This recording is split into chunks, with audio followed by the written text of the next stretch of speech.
Warrior is finally heard, and the arguments presented are put to the political test. And now, here's your host, Matt Clark. We all know that Joe Biden's Cry for Unity speech was a complete and utter sham the other day. As if the Democrats have nothing better to do than destroy America one executive order at a time. In their first week, they've proven the hypocrisy once again by taking it one step further and tossed the men and women who protect this great country in a parking garage. We're talking about the National Guard, the 25,000 strong who showed up for a photo op and have now literally been kicked to the curb now that Biden and the gang are done showboating them around D.C. What changed in the last few days? I mean, just 2 days ago, we saw Nancy and Chuck parading around the Capitol, handing out pizzas for all, posing for the cameras, putting on a spectacle to prove to the American people that they actually care, which we all know they don't. And they ended up proving just that the second their little fake inauguration was over. Thanks, troops. We're done here. You can all go sleep somewhere else now. The whole bumming around the Capitol thing doesn't really look good anymore for our image. But you're welcome to head down to the parking garage where it's 40 degrees. That's the Democratic spirit and the real image we're all so used to. Let's head over to Newsmax now and listen to what they had to say about the disgusting treatment our troops have received this week in the Capitol. So what's going on here, Logan? Well, John, the National Guard was allowed back in around midnight last night after they had, famously, as everybody really now knows, were relegated to that parking garage where they were ordered 5,000 troops with one power outlet and one bathroom. But the question is, who bears the responsibility for ordering them there? And reports say that the Capitol Police did so, but Breitbart is reporting that Democrat Congressman Bill Keating of Massachusetts actually filed a complaint saying that he saw a member of the National Guard not wearing a mask inside a Capitol cafe. And when Joe Biden was a senator, the Congress passed a 2007 National Defense Authorization Act, which gives the president the power to have control over the National Guard. Obviously, we know that the governors can delegate how many people they send and if they want to take them back, but ultimately he has the final jurisdiction there. We also have heard that former President Trump is allowing the National Guard to stay at his hotel here in Washington, D.C. Obviously, we know that they're not in the parking garage anymore, so that is something else that they're being offered while they're still here on Capitol Hill. But you're also hearing from the governors of Texas and Florida, Ron DeSantis in Florida and Governor Greg Abbott in Texas saying that they're having their troops come home. There's actually a very powerful quote here from Governor DeSantis of Florida. He says, "This is a half-cocked mission, and they are not Nancy Pelosi's servants." So those two states are withdrawing the National Guard here in D.C. Other states are calling some of these troops home. We know the D.C. National Guard will stand by indefinitely here on Capitol Hill. They will be here at least for the rest of the month. So a lot going on up here. But again, the question is, who made that call to send them to the parking garage? And we're working to find that out. John. So there's a lot to digest here. The whole thing is absolutely disgusting to begin with. And when I saw this, I thought, this is so typical. Why am I not surprised? After everything the Biden administration has done over the last 3 days, everything from the 17 executive orders that Biden signed in his very first day, pretty much wiping out and undoing all the America First policies that President Trump worked so hard to put in place in 4 days, Biden wipes it out in just one single day. 40,000 jobs are lost. Millions, tens of millions of dollars now it's going to cost America to go back into these agreements that we worked so hard on pulling ourselves out. So when I heard the story about the military who were there for show, let's be honest, 25,000 guards in Washington, D.C., for what? What exactly were they there for? Because a few windows got broken in the Capitol 2 weeks ago? That's really hardly anything to call in the guards from all over the world. It was nothing but a show for Nancy Pelosi and Chuck Schumer to remind the American people that we are in control now. That's all it was. And they paraded around the Capitol, handing out pizzas to all the troops for the cameras.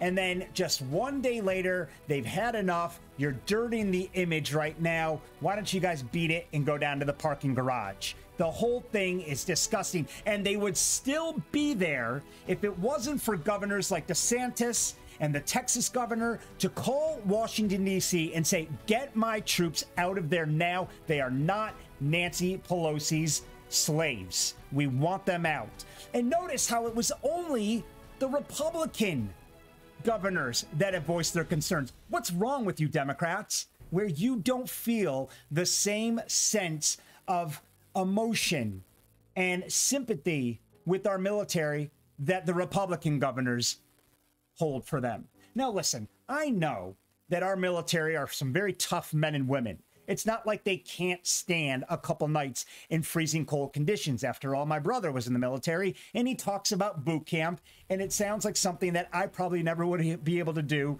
in a million years, at least now at my age. So I get it. They've been conditioned, they've been trained to withstand these tough conditions. But that's not the point here. The point is that they deserve better. They deserve better. We can afford better. $900 billion in defense. And we can't put them in hotels? And what happened? President Trump, once again, proving, even when he's out of office, how much he loves this country. He immediately called Washington and said, get them in my hotel. Trump Hotel in Washington, D.C. is open for these troops. You put them in there now. So guess what? All of a sudden, they're out of the parking garage because Trump once again saves the day and the Democrats can't handle it. They're back in the Capitol now, which is where they belong. After all, they're guarding the Capitol. Why would they be in the basement of a parking garage? Let's head over to Newsmax again and see what the American people have to say about the insanity of what we just did to our troops. And here's one other thing before we head back there. They're trying to figure out who made the call. How hard is it to figure out when you're asking the most respected and diligent and obedient division in our country, the military, the government, who made a decision? Like, we can't figure that out. Of course they know who made the decision. They just don't want to admit it because they're liars. That's what they do. They don't own up to their mistakes. They never do. They haven't condemned Antifa once. They've been rioting, burning, and looting the streets for the last few days. Yet we don't have Biden come on and condemning them. We'd have no mention of it whatsoever. The whole thing is a hypocritical scam. Masks on in the Capitol Cafe. That's their biggest quorum against a military soldier. That's what they have to complain about right now. They've got it all wrong. Let's go back to Newsmax and see what the American people have to say about the National Guard being literally kicked to the curb, the bottom of a parking garage. Craig says nothing. Says unity, quite like treating your working class tax-funded bodyguards like dirt. Again, cry for unity. All BS. The whole thing. Too late, Judy says. Face is lost. They were banished to a cold garage. Their flags were removed from the Oval Office. You have totally lost face. And again, she's referring to the very first thing that President Biden did when he redecorated the Oval Office. He removed the military flags from the background. That's a nice slap into the face to the very people he just called to protect him over the last week or so. He removes the military flag in the background. At least play the game. At least act like you care. So it is too late. Face was lost. The only reason they're backpedaling right now, and which is kind of what they do a lot, is when they're called out for it. Have you noticed this? They're always on the back foot, the Democrats. Always on the back foot. Always trying to make up for the wrong that they've done. But it's always too little too late. So they have lost face. They've banished the troops to a cold garage. The flags have been removed from the Oval Office. They've totally lost faith. John says, after seeing this, is not just a military problem. All governors must recall their state's National Guard from the Capitol. Exactly what we just said. You got Governor DeSantis. You've got the likes of other governors. Chris Sununu, Greg Abbott, all Republicans calling for their guards to come back home. I don't see Cuomo calling for the New York guards to come back. Why not? Why isn't Governor Cuomo voicing calls, standing up to the Washington, D.C. swamp, asking them to get their troops out of there now? Don't these guys have better things to do than be personal bodyguards to Chuck Schumer and Nancy Pelosi? Which begs to a different question entirely. What are they so worried about? Why do they feel the need to have all this military personnel around D.C.?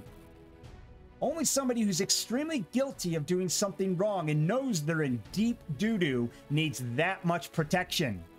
They're not even going to let the Washington, D.C. National Guard step down. They are being forced to stay and sleep on the Capitol floor for at least the remainder of the month. So it's very bizarre in the first place that they continue to have the National Guard there in the first place. Governors have now had enough, and they're calling them home, and rightly so. Let's not remember, it was just yesterday they were forced to sleep in a parking garage. 5,000 of them, by the way. One power outlet, one bathroom. So we're back to the keyboard warrior cam and see what others have to say. After all, this show is all about you, the American people, and your final say, because that's what America's all about. Your opinions, your feedback. Danny says, oops, busted. Get them back before it gets out of hand. Too late. Your new commander-in-chief did this and continues to allow it to happen. I pray that if they did not already have a plan, that this puts the nail in the coffin and our military does the right thing to end the corruption. It's definitely got to get the wheels turning. And you know why so many of them were vetted? You know why so many of them were suddenly let go, which also infuriated these state governors, because they send the troops to Washington, D.C. in honor of a system, in honor of our democracy, our republic. And then they just get thrown out the door like that because they've been vetted, they aren't trusted. Probably because 80% of the National Guard, according to statistics, did not vote for Biden in the first place. So you can imagine how on edge Washington was to begin with. Hence the reason of talk of potential insiders planning some sort of attack. They have every right to be paranoid because only 20% of these men and women actually voted for Joe Biden. The other 80%, tens of thousands, wanted nothing to do with it. So anyway, they went out of respect for the United States of America. They show up to guard a president that they didn't even vote for, to then get vetted and kicked out because they were no longer trusted. Disgusting from head to toe. Brian says Trump would have put the troops in a hotel and would have paid for it out of his own pocket, as he has in the past. This is how Democrats approach everything. And we just saw that. That's exactly what Trump just did. He said, put him in my hotel, I'll pick up the bill. Put them all in Washington. I hope a lot of you who voted for Biden are starting to slowly see the real deal here, are starting to really understand. And if you haven't by now, you're going to soon. You're gonna soon. And I think our allies are gonna also start to understand they made a horrible mistake. Voting out Trump is gonna be one of the greatest mistakes the American people did probably in our lifetime, because they voted out a bad orange mean man to bring in a very corrupt and America last mindset. And if you haven't seen it by now, you will. You will after all the executive orders that Biden just undid. You'll see it when the 11 million more people have just lost their job. 10 million more people, or 10 million people are unemployed. We're about to pave citizenship to 11 million people. Illegal immigrants, we're about to make them citizens. It's all backwards. None of what Biden and the Democrats have done in their first 3 days has been for America first. It's all been for America last. Kelly says, but they will still be sleeping on the floor. Parking garage or Capitol building. This is ridiculous. They deserve better. They were only allowed back in because this drew national attention. And why not let them go home? The installment's over. Biden's in. It's done. What are you guys waiting for? What's going on in DC that so many of us don't know about? What was the reason for so much heavy artillery there? They had enough artillery to prevent a next world war. So it leads me to believe there's something that we don't really understand. Well, our governors don't care. They're saying, get our troops home. We'll deal with it if it actually happens. But Washington, D.C. isn't our problem. That's for you to figure out. Jason says, still can't believe they wanted to vet our troops for security reasons. They were vetted when they joined the military through the Office of Personnel Management. Absolutely. That was a slap in the face itself. Vetting our military when they've already been vetted before they joined. To then say, you're dismissed. Again, that to me screams a sign of paranoia on the Democratic Party's part. They didn't need to be vetted. They were already vetted. Why are we changing the rules halfway through the game? Well, that's what they do, isn't it? They love changing rules. It's the only way they won the election, after all. They changed all the state rules leading up to it, allowing everybody to send in mail-in ballots that were unconstitutionally right according to each state. But they had this all figured out for the last couple years. They knew exactly what they were doing. They snuck in all these little statewide law changes to suit their agenda to guarantee a victory. So why wouldn't they keep changing laws along the way? After all, the Constitution's next. Connie says, I find it amazing that Donald Trump, who is not the president, is still the one looking out for our troops. The Democrats got used to them for their optics. Now send them home. Absolutely. The list goes on and on. It's the same tone, the same frustration, the same disgusting hatred towards the administration right now for what they just did to our troops. So who actually does care? Well, let's take a look. Republican governors care, as they always have. Governor DeSantis, Chris Sununu, and Greg Abbott announced that they were bringing their National Guard troops back from Washington, D.C. after reports they were posted up in a parking garage near the Capitol to rest during their shifts, a move that caused outrage at the treatment of the service members. So we've got these Republican governors now who have always looked out for their people, always. The difference that I've noticed between the Republican Party and the Democrat Party is that the Republican Party actually care about the people.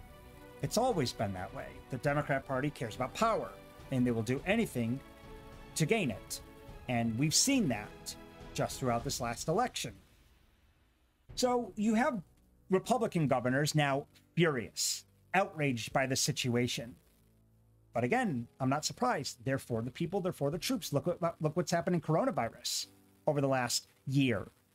Democratic governors want to rule with a draconian fist. They want to lock us down. They want to close our businesses, ruin our lives, tell our kids they can't go to school.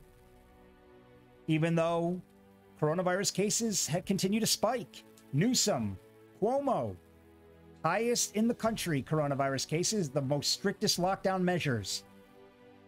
It's all about power with them. And the sad thing is the people go along with it. You got DeSantis, who didn't lock down, wanted nothing to do with it. Texas didn't want anything to do with it. They have far less fatalities than those states locked down. So we knew lockdowns haven't worked this entire time. Yet the Democratic governors kept pushing it for power to prove to the people that they run the show, while the Republican governors were honestly and genuinely looking out for the people. So we've got Governor Ron DeSantis, Chris Sununu, and Greg Abbott saying, send our troops home right now. We want nothing to do with this circus act. Let's see what the American people have to say here about the Republican governors sending these troops home. Rose says, revealed.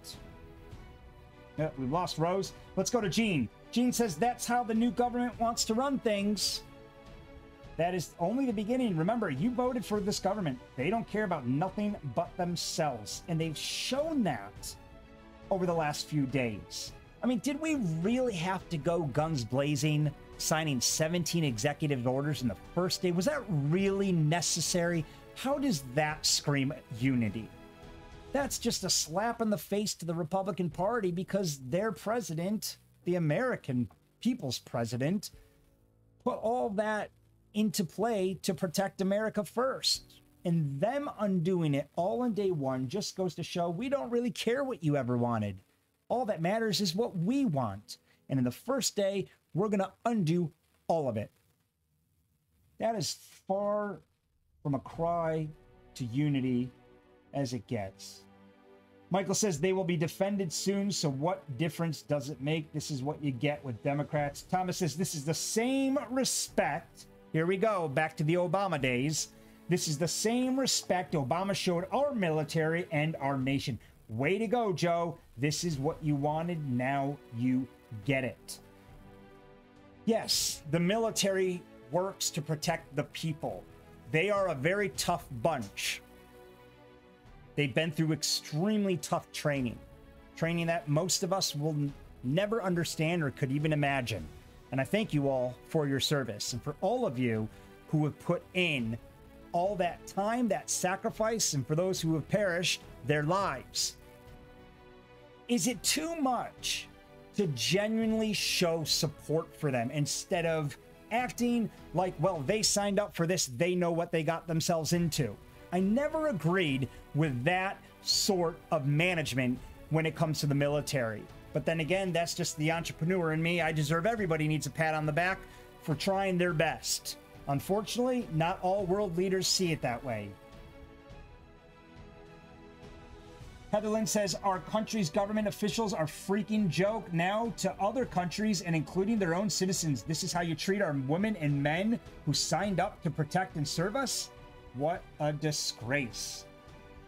Billy says this would have never happened under President Trump's command. Democrats do not respect our military. Democrats are pigs. Listen, I can go on and on and on, but all we're going to see is pure hatred towards the Democratic Party. I mean, who even likes the Democratic Party right now? I mean, let's be honest. All I hear is hatred. Even during the inauguration, Biden's speech was all just full of doom and gloom. It was just total and utter hypocritical nonsense. And all he did was highlight and shame those on the right. And instead of really addressing the frustrations of this nation, he continued to shame what happened at the Capitol. Well, that's a slap in the face to everybody, and there's nothing unifying about it. I love how Mary backs it up. She says, photo op was over. They were disposable. Exactly. And see, everybody can see this. Everybody can see that it's all a show. I mean, look at what these people were wearing to the election the other day. I mean, look at Hillary Clinton and her big grape, whatever that purple thing was she was wearing. I mean, it was as if they were walking down the red carpet. It was all show. It was all a very weird show. It kind of reminded me, like I said yesterday in my live, kind of reminded me of North Korean propaganda. You've got this marching band walking through the streets. There's nobody there. It's all virtual. And no judges, like one justice there to do the oath. But where was everybody else to witness such a spectacular event, such a rewarding event? Or at least it should have been, but we all know it wasn't. But where was all of that? Where was the ceremony? Coronavirus? I don't think so. Because people have been masking up and remaining socially distant for a year now. So why couldn't we do the same thing at the inauguration? So the whole thing was depressing. It was very fake. And the cry for unity was far from real. So now we've got, in the Biden administration's first week in office, we have troops there for a total show. And we have an administration that now wants to carry on and waste their time with an impeachment. Let's take a look at that. They're still going guns blazing. Chuck Schumer filed articles. Nancy Pelosi's filing articles. They're pushing forward with the impeachment, an impeachment that does everything but call for unity, an impeachment that completely contradicts the focus of unity. Let's take a look. Schumer, Pelosi will transmit the Trump impeachment article on Monday. How is this a call for unity? How is an impeachment trial right now for a president, a former president, who didn't incite violence, who didn't incite hate, who was not even there during a crime that was committed? In any normal world, if you weren't there, if you didn't tell people to do something, which he didn't, you wouldn't be convicted of a crime. It's that simple. Notice how every crime that the Biden administration or that the Democrats have gone after Trump for, there's been no evidence. Yet we have an avalanche of election fraud evidence, an avalanche of actual evidence, but we don't take a look at a single shred of it.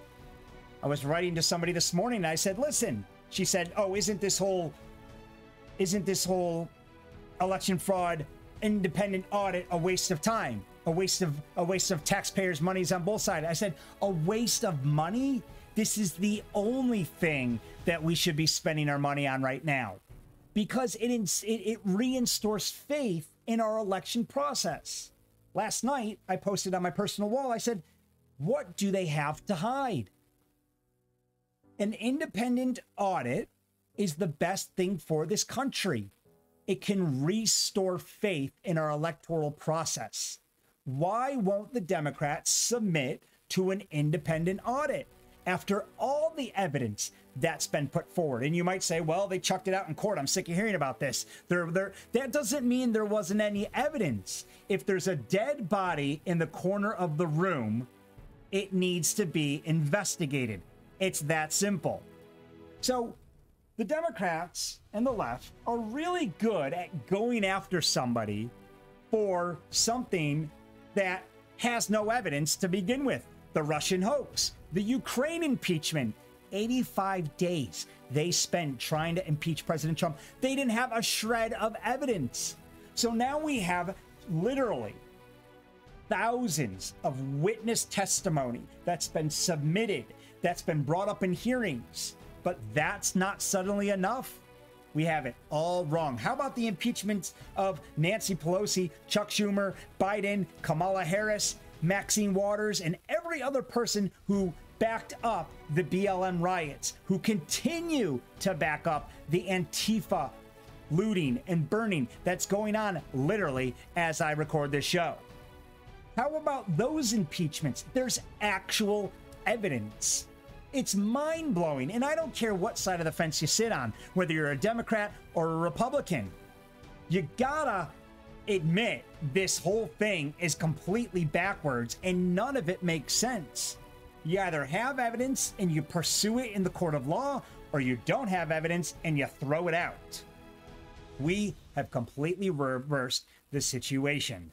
The Democrats have no evidence of President Trump inciting violence, yet yet they have impeached him, and now they want to go to trial. We have an avalanche of evidence from the election, and nobody wants to look at it. And where are the Republican Party throughout this whole thing? Why haven't they stepped up? There's no wonder that Mitch McConnell is giving a barrage of harassment right now, as they all should, because they do not have the guts and the courage anymore to stand up to the Democratic Party. So Schumer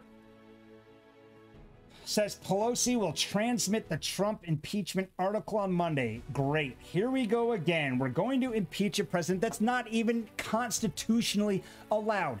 Let's take a look at that for a second. Let's take a look at the Constitution. What does the Constitution say? Because I'm sure you guys have all heard about this. Is it constitutionally possible? Is it not? Some people say yes. Some people say no. It is a gray area. I will admit that.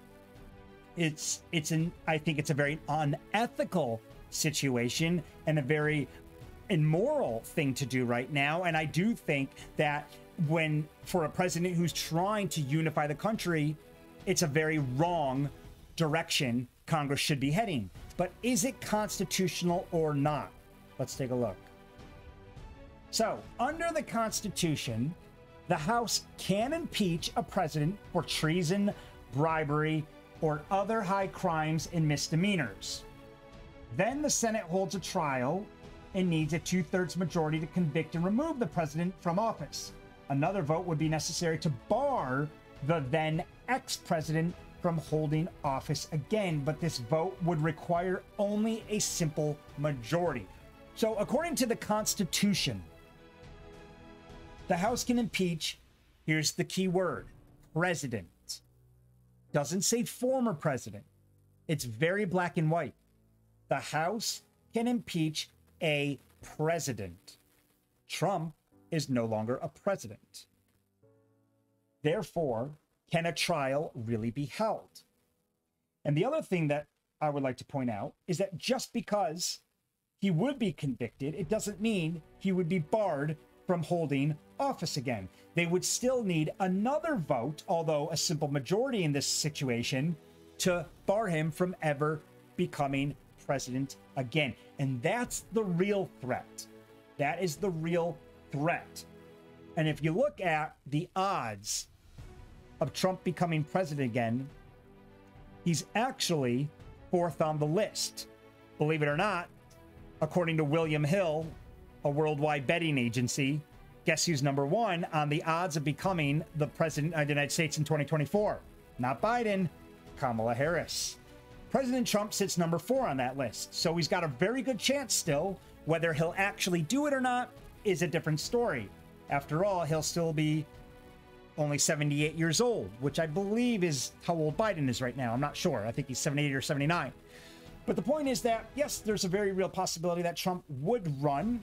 I think the only chance that he would actually have of winning is if the Biden administration screws up so badly, which there's a very good chance of that happening. I mean, look how outraged everybody is already. I already see my Democratic friends scratching their heads thinking, I don't know if this is the right decision. And I think the Republicans who turn their back on their party are really kicking themselves right now, thinking this isn't looking good. So if the Biden administration completely screws this thing up, I do think Trump has a very good chance in making a comeback.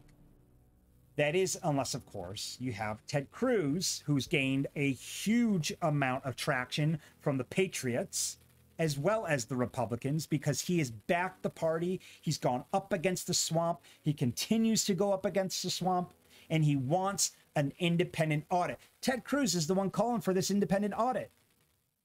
He knows what he's doing. Ted Cruz isn't a crazy conspiracy theorist. He's actually looking at the facts. And I have nothing against conspiracy theorists, by the way. I love you guys. I love that you constantly dig through the truth. The problem is the rest of the world continues to shame the name. So I want to make that very clear right now. But Ted Cruz is looking at the facts, and he's saying, why aren't we doing an independent audit here? Let's get this audit done.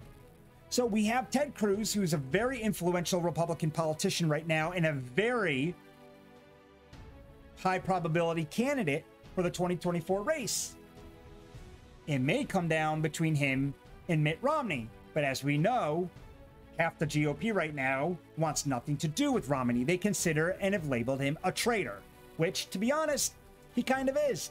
Utah wants nothing to do with him, and neither does the entire United States of America right now, for that matter, because he constantly flip-flops and he's turned his back on his own party, all because he's trying to make an impression on the rhino side of the Republicans. So Ted Cruz is a great candidate.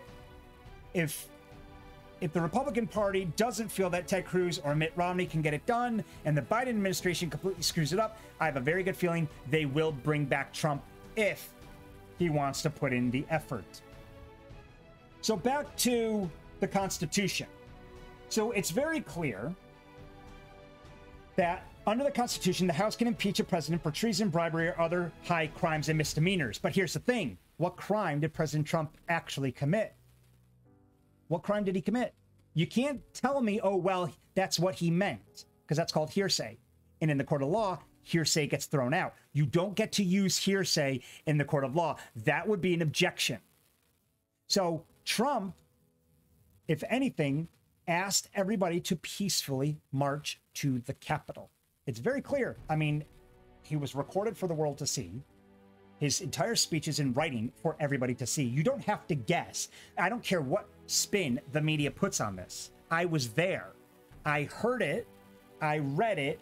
I marched to the Capitol myself with about 800,000 other people.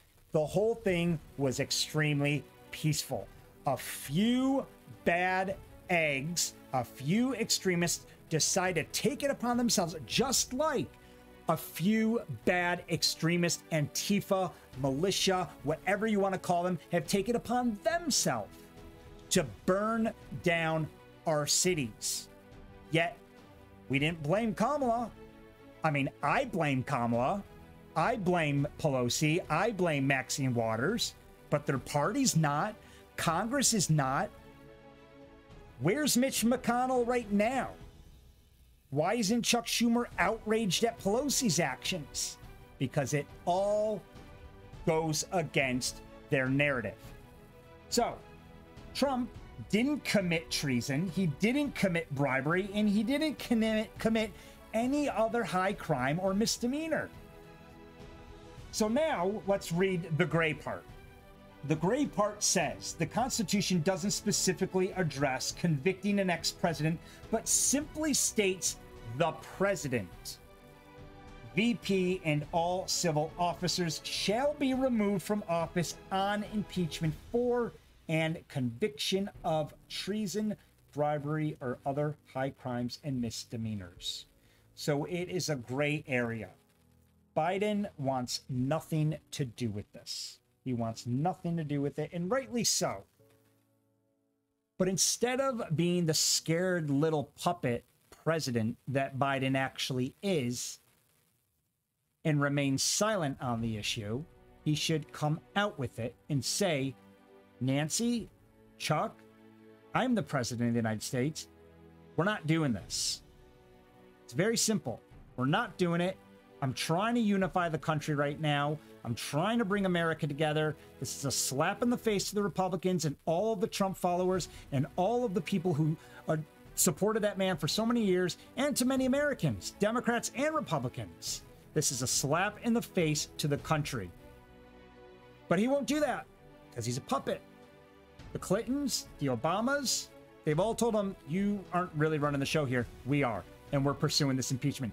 Trump is a threat to the Democratic National Committee. We want him gone. We want to be able to rule with an iron fist, and we can't do that if there's any potential of Trump coming back on the scene.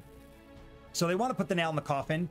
Biden's a puppet. He won't stand up for him, and our Republican politicians won't stand up either. It's a lose-lose situation, sadly. But you know who the real losers are in this situation? The American people. We're the real losers. Because Washington, they'll have their little backdoor meetings, they'll have their impeachment, they'll keep getting their salary while we keep getting coronavirus, losing our jobs, losing our businesses, losing our homes, can't afford to eat, veterans on the street, tens of millions in poverty. The only ones who are going to win in this picture right now are our politicians in D.C.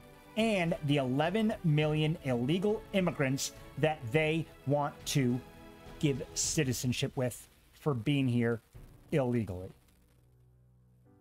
Where's America first? Why has it suddenly become America last? Why do the Democrat Party represent America last mentality? Why can't all of our government, all of our politicians put America first? There's no shame in putting America first. It's almost as if they put America first, they're not going to get votes or something. The whole thing's just backwards. Someone said this morning, I feel like I'm watching a movie. I said, yes, I do too. It's all very bizarre. Let's see what the American people have to say about the insanity of the impeachment articles being submitted on Monday. Catherine says, and yet again, the Constitution is being used as nothing more than their toilet paper. Absolutely right. The left only take the Constitution. Have you guys noticed that? They only take the Constitution seriously when it suits their agenda.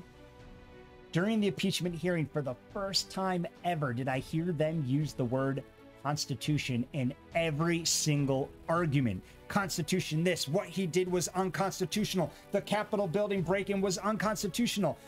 Where were you guys when Jack Dorsey suspended the president of the United States off Twitter? Where were you when Parler got unconstitutionally shut down?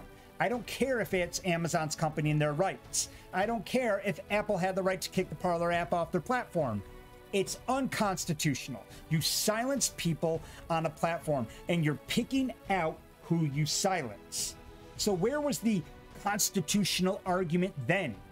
You're constantly coming after our guns. You want to limit the amount of weapons that manufacturers can make because you don't think that we should own assault rifles.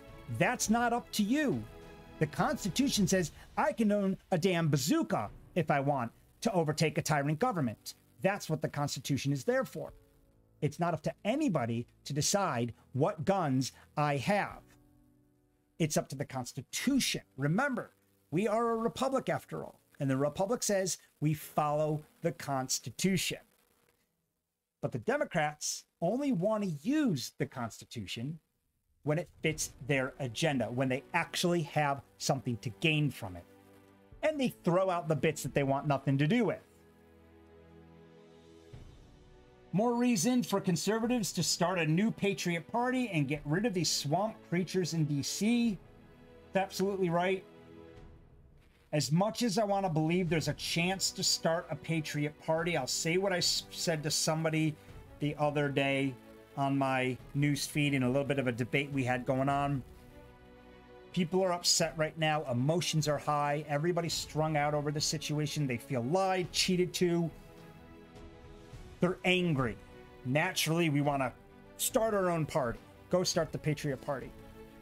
I don't think at this moment in where we are that it's the best thing for this country. You have to remember, the Republican Party is fractured right now. We've kind of fractured the GOP. It's not broken. It's severely fractured. The amount of money and political influence that you need to back a new party is catastrophic. You would need a figure like Trump to come on board and back that up, to turn the heads of tens of millions of people, to get the wheels turning. That's your first step. Then you would need so much money raised for you to even stand a blip of a chance. Let's remember, President Trump raised $2 billion just to run for president in 2020. That was just to run for president. We're not talking about forming a party here. $2 billion. Biden raised $300 million less than that. But nevertheless, the Democratic Party raised about $1.7 billion. I don't think people have any idea how much it would cost, how much power, how much influence it would require to start a Patriot Party. I'm not convinced this is the time. I'm not convinced, although people are angry and furious, I don't think they're angry enough. Now, you mess with the Constitution, you start taking our guns away, you better believe I'll be back in a Patriot Party tomorrow. I don't think we're there yet. So I think not to mention, we've got the media against us, and if we started a Patriot Party, we'd have now not only the Democratic National Committee out to attack us, we'd also have the Republican Party out to attack us, because neither of these parties want to lose the power that they have right now. So you've got the media, both parties, and billions of dollars in defense against a Patriot Party, which is why we would need so much capital, influence, power to overcome the corruption and the attack from both parties and the attack from the media. It would be an outright war trying to get a Patriot Party off the ground. And even if you did do it, it doesn't mean that they'd have any real power in the next few years. It could take a decade or two. Look at the Independent Party. They've been fighting their whole lives, decades. They can't get somebody into the White House, and they have the backing. So I'm not saying it can't be done, because I think if there's ever a time that we should start thinking about it, it's right now. I do agree with that. We should start thinking about it. I would back it up as much as I could, but I think the smarter thing to do right now is focus on draining the swamp. If we can't do it on the Democratic side, then let's start looking at the Republican side and voting these guys out, voting out some of the old politicians that have had their time. They need to move on now. They're not fighting hard enough. Get some young, fresh blood in there. Guys who are going to come out swinging. The Lauren Borberts of the Congresswomen. If you don't know Lauren, she's a congresswoman, I think 3rd District in Colorado. Little gunslinger firecracker. She has a million things to say. She goes up against Nancy Pelosi. She carries her gun around the Capitol buildings, even though Pelosi said no. She said, that's not up to you. It's in the Constitution that as long as I have a permit, I can carry my gun. These are the type of people that we need in office. We need the AOCs. As crazy as I think she is, she's good for the Democratic Party because she's loud, she's aggressive, and she's not going to stop. You've got Lauren. You've got other congresswomen, lots of them who have come into Congress this year, who are going to come swinging, guns blazing, proving that we made the right decision putting them into office. So I feel like we should take a step back, take a breath, put in some young, fresh blood, start voting out the older politicians who just, the Mitch McConnells, the Lindsey Grahams, who just aren't cutting it for us anymore. Start putting in the young guns and start rebuilding that way. It'll cost a lot less money. There's already a solid party there that's slightly fractured that we can repair, that we can fine tune, that we could slowly build our way back. But if things don't improve and our Constitution starts getting torn apart, then yes, I don't think we have any other choice. And I think now is the exact time to start that party.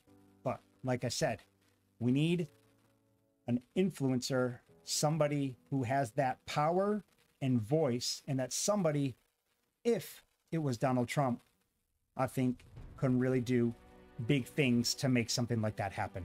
Thank you guys for joining. It's been a great week with you all. I love running these shows. I love that you guys showing up, and I really appreciate all of your support. I really do, from the bottom of my heart. You all have a wonderful weekend, and we will see you next Monday here at 3 o'clock. Take care. Thanks for listening to You Made It Political with Matt Clark. Be sure to like, follow, or subscribe to the show, or leave us a review on iTunes. And if you like our show or want to know more, check out YouMadeItPolitical.com.